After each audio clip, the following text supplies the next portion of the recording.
एक समय की बात है। एक हरे भरे गांव वृक्षपुर में एक घना और प्राचीन जंगल था जिसे अरण्य वन के नाम से जाना जाता था। ये जंगल गांव वालों के लिए सिर्फ पेड़ों का समूह नहीं था, बल्कि उनका जीवनदाता था। गांव के लोग सुबह जल्दी उठकर जंगल में जाते, वहां से मिलने वाले ताजे फल, सुगंधित फूल और अनमोल जड़ी बूटियां इकट्ठा करते। फिर वे इन प्राकृतिक उपहारों को पास के बाजारों में बेचकर अपना जीवन यापन करते थे। उनकी जिंदगी प्रकृति के साथ गहरे तालमेल में थी। फल ले लो, ताजे ताजे फल ले लो, सीधे अरण्य वन से लाए हैं, एकदम ताजे। अरे सुनो, ये अनार कैसे दिए दीदी? बहुत शानदार लग रहे हैं। दीदी बस 50 रुपए किलो, ये सीधे हमारे अरण्य वन से लाए गए हैं। आप जानते हैं वो जंगल हमारे लिए जीवनदाता है, हमारी खुशहाली का स्रोत है। तुम वृक्षपुर से हो क्या? मैंने सुना है वो गांव जंगल के बिल्कुल बगल में है। तुम लोग तो बहुत नसीब वाले हो जो इतने बढ़िया जंगल की कृपा तुम पर है। ऐसा जंगल तो बहुत कम देखने को मिलता है। हाँ दीदी, वो तो है। हम सब खुद को बहुत भाग्यशाली मानते हैं। हमारा पूरा गांव उसी जंगल पर निर्भर करता है। एक काम करो, 20 रुपए के ये खट्टे मीठे बेर भी बांध दो, बच्चे बहुत पसंद करते हैं। बाजार में जहां एक ओर सुरभि और अन्य ग्रामीण ईमानदारी से अपना व्यापार कर रहे थे, वहीं दूसरी ओर गांव का एक बड़ा व्यापारी राजेश अपनी लालची प्रवृत्ति के लिए कुख्यात था। राजेश, जो लकड़ियों का व्यापार करता था, अरण्य वन के पेड़ों को बेदर्दी से कटवाकर मोटा मुनाफा कमा रहा था। उसे जंगल की परवाह नहीं थी, बस अपनी तिजोरी भरने से मतलब था। क्या इतने कम पैसे? अरे इतने कम पैसों में तुम 50 किलो लकड़ियां लेकर जाओगे? क्या मजाक कर रहे हो? राजेश जी, इस बार दे दीजिए, मैं आपका पुराना ग्राहक हूँ।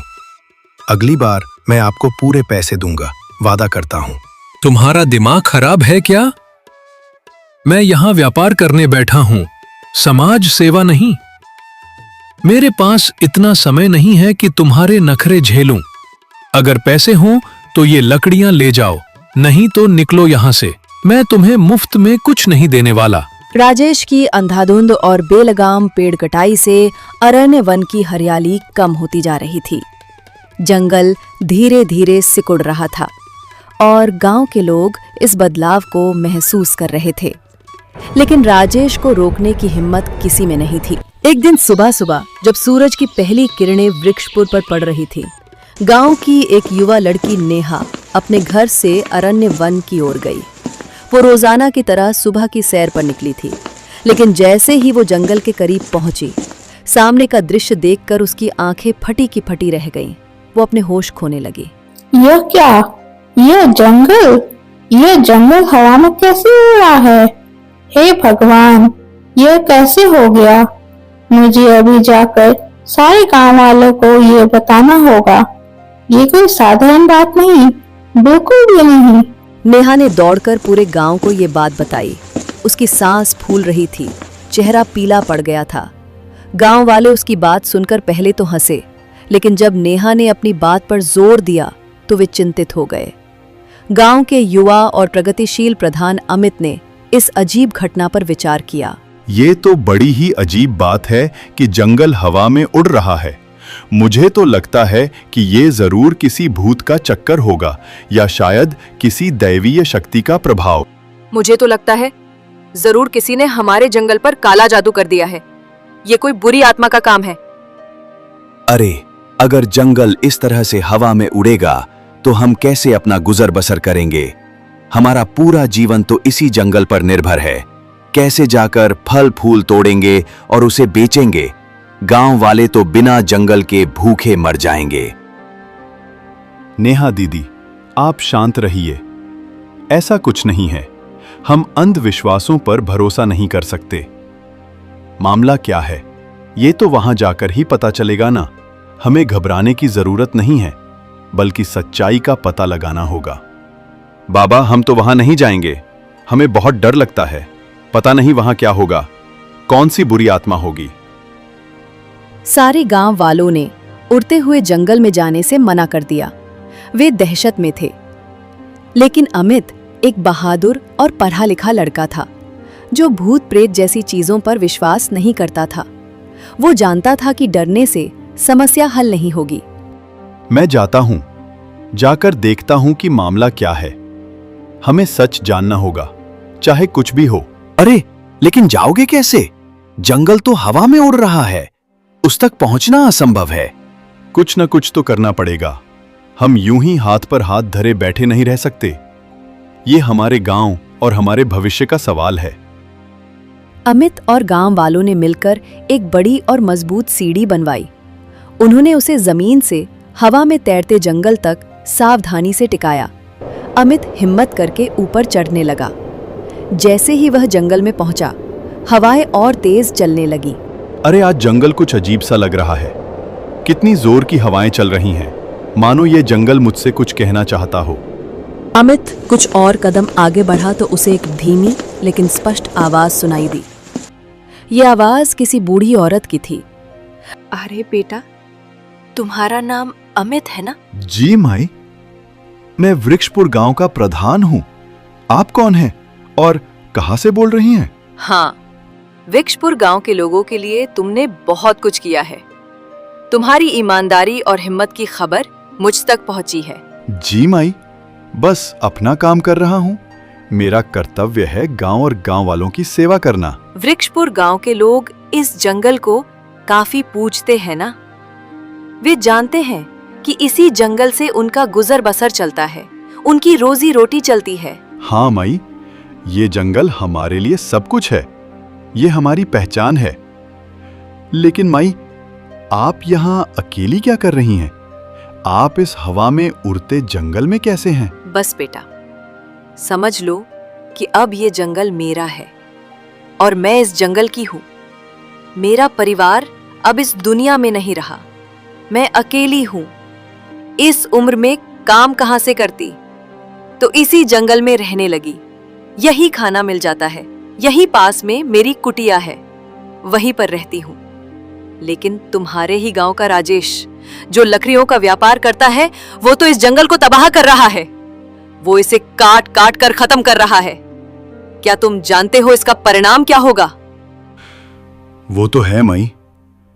अपने लकड़ियों के व्यापार के लिए वो बेधड़क पेड़ काट रहा है, लेकिन नए पौधों को लगा ही नहीं रहा है। मैंने उसे कई बार समझाने की कोशिश की है। अगर ऐसा ही चलता रहा तो ये जंगल एक दिन खत्म हो जाएगा। कुदरत का सारा संतुलन खराब हो रहा है माई।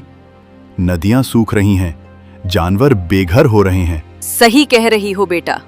जंगल खत्म होगा तो गांव वाले भी नहीं बचेंगे। ये सब प्रकृति का एक हिस्सा है। तुम लोगों को उस राजेश को रोकना होगा, नहीं तो ये जंगल इसी तरह हवा में उड़ता रहेगा और गांव वाले बिना जंगल के तड़पते रहेंगे, एक एक बूंद पानी को तरसेंगे। माई, गांव का प्रधान होने के नाते मैं इस मसले को जरूर सुलझाऊंगा। मैं राजेश को रोकूंगा, चाहे कुछ भी हो जाए। लेकिन आप मेरे साथ चलिए माई। हमारा गांव आपको संभालेगा। आप यहां अकेली मत रहिए। नहीं बेटा, तुम जाओ। बस मेरे लिए इतना करो कि उस राजेश को समझाओ।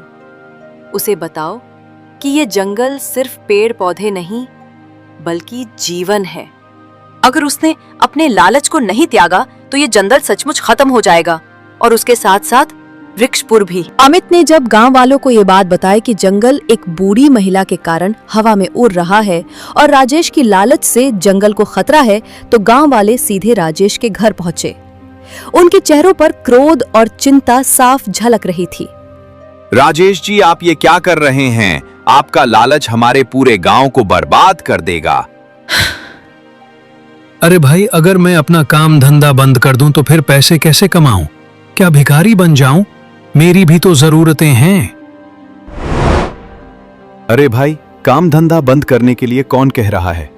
हम तो बस इतना ही कहना चाह रहे हैं कि तुम पेड़ों की कटाई कम कर दो। इस तरह से अंधाधुंध कटाई से तो जंगल खत्म हो जाएगा और इसके साथ कोई दूसरा काम शुरू कर दो। जितने पेड़ काटो उसके कम से कम 2 गुने पौधे जंगल में लगा दिया करो। ये संतुलन बनाए रखने के लिए जरूरी है। देखिए राजेश जी, अगर आप ऐसा नहीं करेंगे तो गांव नहीं बचेगा। हम सब भुखमरी के कगार पर आ जाएंगे। आप समझिए, नया काम शुरू करने में मैं आपका पूरा साथ दूंगा। हम जंगल में जो जड़ी बूटियां और कंदमूल हैं, उन्हें शहर के बड़े बाजारों में बेचकर अच्छे पैसे कमा सकते हैं। इन जड़ी बूटियों और कंदमूल से औषधियां बनेंगी जिनकी बाजार में बहुत मांग है। इसमें आपको लकड़ियों से भी ज्यादा पैसे मिलेंगे और पर्यावरण भी सुरक्षित रहेगा। अमित के समझाने पर और गांव वालों के दबाव के कारण राजेश की समझ में ये बात आई। उसने देखा कि इस नए व्यापार में वाकई अच्छा मुनाफा हो सकता है और गांव वाले भी उसका साथ देंगे। राजेश इसके लिए तैयार हो गया। ठीक है अमित, मैं तुम्हारी बात मानने को तैयार हूं। मैं पेड़ों की कटाई कम करूंगा और नए पौधे भी लगाऊंगा। और हाँ, हम जड़ी बूटियों और कंदमूल का व्यापार भी शुरू करेंगे। जब अमित फिर से जंगल गया तो उसे वो बूढ़ी औरत मिली। अब वो पहले से ज्यादा शांत और प्रसन्न दिख रही थी। बेटा अमित, ये जानकर खुशी हुई कि राजेश पेड़ों की कटाई कम करके नए पौधे लगाएगा। लगता है उसने तुम्हारी बात समझ ली है। मुझे लगता है अब जंगल को फिर से सामान्य होने में कोई दिक्कत नहीं होगी। ये मेरे लिए बहुत सुकून की बात है। दूसरे दिन जैसा बूढ़ी औरत ने कहा था, जंगल सामान्य हो गया। वो वापस अपनी जगह पर आ गया। गांव के लोग जंगल में इकट्ठा हुए। उनके चेहरों पर खुशी और राहत साफ झलक रही थी। अरे राजेश, जंगल तो सामान्य हो गया। ये सब अमित की वजह से हुआ है। आप और अमित मिलकर अब अपना काम कर सकते हैं। अरे हाँ, ये लोग तो अपना काम करेंगे, लेकिन हमें भी तो फिर से अपना काम करना है। 2 दिन सिर्फ 1 फूटी कौड़ी नहीं कमाई, अब जाकर कुछ राहत मिली है। अरे नेहा दीदी, क्यों परेशान हो रही हो? अब तो सब ठीक हो गया है ना? हम सब मिलकर फिर से अपने जीवन को पटरी पर लाएंगे। राजेश और अमित साथ मिलकर जंगल की औषधि, जड़ी बूटी और कंदमूल शहर में एक बड़ी औषधि कंपनी को बेचते थे। कुछ ही समय में उनका काम बहुत फल फूलने लगा। वाह, आपकी जड़ी बूटियों की गुणवत्ता बहुत अच्छी है। मुझे खुशी है कि हमें आप जैसे सप्लायर मिले हैं। राजेश, मैंने कहा था ना कि आपकी अच्छी आमदनी होगी। ये लकड़ियों के व्यापार से कहीं बेहतर है। हाँ भाई, जरा देखो तो, यह काम इतना अच्छा चल पड़ेगा, मैंने तो सोचा भी नहीं था। मैं तो बस लकड़ियों के पीछे पागल था। राजेश, जंगल की कद्र करो। आप एक काम कीजिए, ये जो लकड़ियों का व्यापार है ना, इसे भी पूरी तरह से बंद कर दीजिए। जितना हम जंगल को बचाएंगे, उतना ही जंगल हमें बचाएगा। यह हमारी आने वाली पीढ़ियों के लिए भी जरूरी है। हाँ, सोचूंगा इस बारे में। राजेश का खास आदमी रघु, जो अब उनके नए काम में मदद कर रहा था, एक दिन कंदमूल के लिए जमीन खोद रहा था। अचानक उसकी कुदाल किसी कठोर चीज से टकराई। जब उसने और खोदा तो उसे एक पुरानी मटकी मिली। रघु ने मटकी खोली और अंदर देखा तो उसकी आंखें चौड़ी हो गईं। वो खजाने से भरी हुई थी। रघु तुरंत मटकी लेकर राजेश और अमित के पास आया। जब वो दोनों बरगद के पेड़ के नीचे बैठकर अपने नए व्यापार के बारे में बातें कर रहे थे। मालिक, ये देखो क्या है, खजाना मिला है। खुदाई करने के दौरान मुझे ये मटकी मिली है। अरे वाह, इतने सारे सोने और चांदी के सिक्के। मैं तो इसे बेचकर अमीर बन जाऊंगा। अब तो मुझे कोई काम करने की जरूरत नहीं पड़ेगी। राजेश, आप ये कैसी बातें कर रहे हैं? ये धन हमें जंगल से मिला है। इस पर किसी का भी अधिकार नहीं है। ये जंगल की अमानत है। इससे हम जंगल में और ज्यादा पौधे लगाएंगे, गांव की सड़कें बेहतर करेंगे, अस्पताल बनवाएंगे, स्कूल बनवाएंगे और साफ पीने के पानी की व्यवस्था करेंगे। ये धन पूरे गांव के लिए है। मतलब तुम इसे अपने घर ले जाकर इसमें से कुछ खजाना अपने लिए निकाल लोगे, है ना? मैं तुम्हें जानता हूं अमित। राजेश जी, ये धन न मेरे घर जाएगा और न ही आपके। ये जंगल की अमानत है, इसे यहीं रहने देते हैं। इसका उपयोग सिर्फ और सिर्फ गांव की भलाई के लिए होगा। हम इसे एक सामुदायिक निधि के रूप में रखेंगे। अमित की बात सुनकर लालची राजेश तब तो चुप रहा, क्योंकि उसे पता था कि अमित सही कह रहा है और गांव वाले भी अमित के साथ हैं।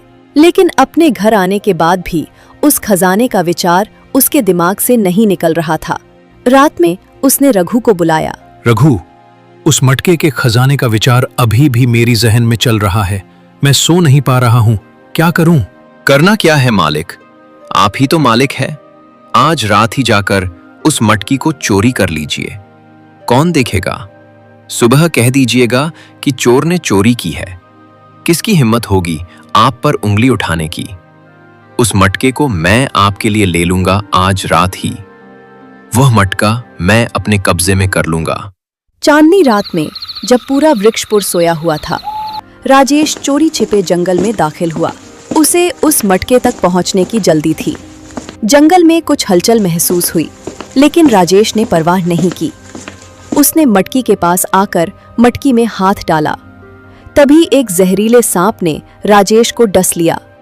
सांप! सांप ने काट लिया! राजेश की चीख से पूरे जंगल की शांति भंग हो गई। उसकी आवाज वृक्षपुर तक गूंजी। राजेश की चीख सुनकर अमित तुरंत जाग गया। उसे कुछ अनहोनी का आभास हुआ। उसने देखा कि जंगल फिर से पहले जैसा हवा में उड़ने लगा था। ये देखकर अमित तुरंत जंगल की ओर भागा। जैसे ही वो जंगल में पहुंचा, उसके सामने वही बूढ़ी औरत थी। राजेश मरा पड़ा था। उसके मुंह से झाग निकल रही थी। ये क्या हुआ? राजेश को क्या हो गया? माई, ये सब कैसे हुआ? वो मर चुका है बेटा। उसने इस मटकी का खजाना चुराने की कोशिश की तो सांप ने उसे डस लिया। राजेश अपने लालच से जीत न सका। अपने लालच की वजह से उसकी ये हालत हो गई। ये जंगल अपनी अमानत की रक्षा करता है। लेकिन माई, आपको ये सब कैसे पता? आप कौन हैं? ये कहते ही वो बूढ़ी औरत अपने असली रूप में आ गई। उसका रूप अत्यंत तेजस्वी और अलौकिक था। वो वन देवी थी। अमित, मैं वन देवी हूँ। मैं इस अरण्य वन की रखवाली करती हूँ। मैंने ही ये जंगल को उठाकर गांव से दूर किया था ताकि तुम लोगों को राजेश की हरकतों का एहसास हो। राजेश जैसे लोगों की वजह से आज जंगल खतरे में है। जब तुमसे मेरी पहली बार मुलाकात हुई तो मुझे लगा कि तुम्हारे जैसा अच्छा इंसान जरूर इस जंगल को बचाएगा, लेकिन राजेश जैसा लालची आदमी इस कार्य में बाधा था, इसलिए उसे मरना ही था। ये जंगल उसके लालच को बर्दाश्त नहीं कर सकता था। वन देवी की बातें सुनकर अमित को राजेश की गलती का एहसास हुआ, लेकिन वो एक अच्छा इंसान था और किसी की मृत्यु उसे स्वीकार नहीं थी, भले ही वो लालची हो। हे देवी माँ, माना कि राजेश लालची व्यापारी है और उसने बहुत बड़ी गलती भी की है। उसने अपने लालच में आकर प्रकृति का अनादर किया, लेकिन देवी माँ, इसमें उसकी मासूम बीवी बच्चों का क्या कसूर है? इसके बिना उनका क्या होगा? उनका जीवन तो बर्बाद हो जाएगा। मैं आपसे विनती करता हूँ, अपनी कृपा करके इसे फिर से जीवित कर दीजिए। मैं वादा करता हूँ कि ये अब इस जंगल से दूर ही रहेगा और कभी कोई नुकसान नहीं पहुँचाएगा। अगर इसने ऐसा करने से मना कर दिया तो गांव वालों की मदद से मैं इसे गांव से बाहर निकाल दूंगा।